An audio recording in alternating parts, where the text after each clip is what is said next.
بسم اللہ الرحمن الرحیم۔ السلام علیکم ناظرین، ایک باپ کا وجود سورج کی مانند ہوتا ہے۔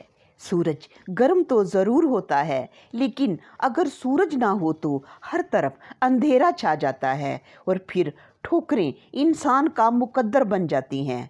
ایک باپ اپنی اولاد کی پرورش کے لیے، ان کی تعلیم کے لیے، ان کی خوشیوں کے لیے دن رات ایک کر دیتا ہے۔ نہ گرمی دیکھتا ہے، نہ سردی اور نہ جلتی ہوئی دھوپ کی پرواہ کرتا ہے۔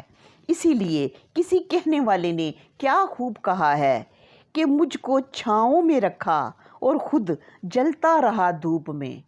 مجھ کو چھاؤں میں رکھا اور خود جلتا رہا دھوپ میں، میں نے دیکھا ہے ایک فرشتہ باپ کے روپ میں۔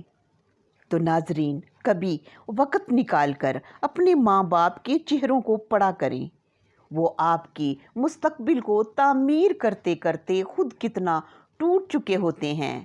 وقت نکال کر ان کے پاس بیٹھا کرو، ان کی روح کو تسکین ملتی ہے اور ان کے دل سے دعائیں نکلتی ہیں۔ خوش رہیں۔ اللہ تعالیٰ آپ کو عرش اور فرش دونوں جہان کی خوشیاں نصیب کرے۔ پھر ملاقات ہوگی۔ اللہ نگہبان۔